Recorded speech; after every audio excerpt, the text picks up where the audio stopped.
Ada beberapa hal elemen penting yang diperlukan di dalam talent management, yaitu pertama,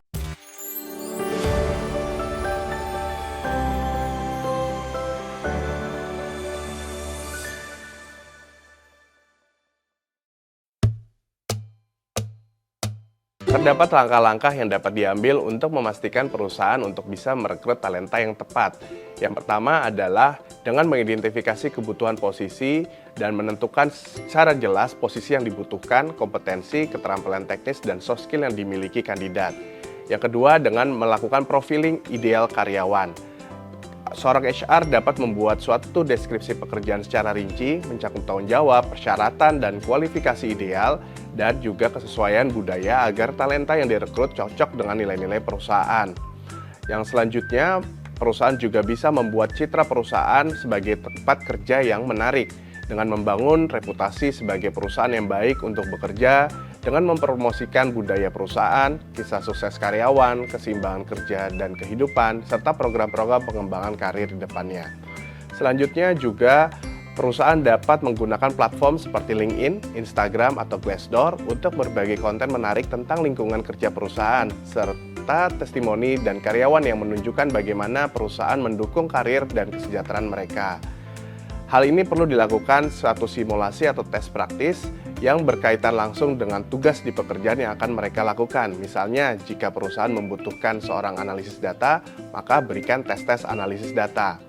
Maka dari itu, perusahaan perlu memanfaatkan platform-platform online seperti LinkedIn, Jobstreet, dan Indeed yang memberikan akses ke kandidat berkualitas di dalam berbagai bidang. Jangan lupa juga untuk membuat program referensi internal di mana karyawan dapat merekomendasikan talenta dari jaringan mereka sendiri, sehingga seringkali lebih efektif karena karyawan cenderung merekomendasikan orang yang mereka percaya. Nah, Sobat UI, selanjutnya ada hal penting lainnya yang perlu kita ketahui, di mana perusahaan perlu melakukan penilaian kerja secara berkala, bukan hanya tahunan, tapi juga memberikan feedback yang relevan dan tepat waktu. Ini memungkinkan karyawan memperbaiki kinerja mereka sebelum masalah menjadi lebih besar. Feedback dua arah juga dibutuhkan bagi para karyawan karena mereka dapat menciptakan dialog terbuka dan menunjukkan bahwa perusahaan peduli dengan perkembangan mereka. Lalu juga sediakan mentor atau coach yang dapat membantu karyawan mengenali kekuatan dan area yang perlu dikembangkan, serta memberi mereka arahan untuk perbaikan. Jangan lupa juga selalu memberikan penghargaan yang jelas dan adil kepada karyawan ya, yang berprestasi, karena penghargaan ini bisa diberikan untuk meningkatkan motivasi mereka di dalam pekerjaan. Nah, Sobat UI, ada beberapa faktor utama yang dapat menyebabkan penurunan kinerja talenta, yaitu pertama, kurangnya motivasi.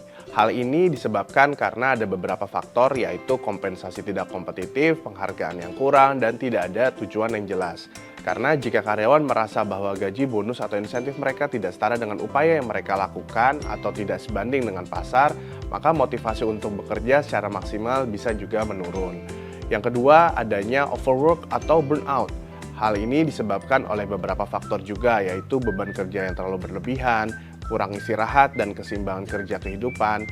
Dan ini terjadi karena karyawan merasa perlu banyak tugas yang tidak proporsional dengan waktu atau sumber daya yang mereka miliki, sehingga mereka bisa merasa kewalahan dan juga menyebabkan kelelahan, stres, dan akhirnya menurunkan kinerja.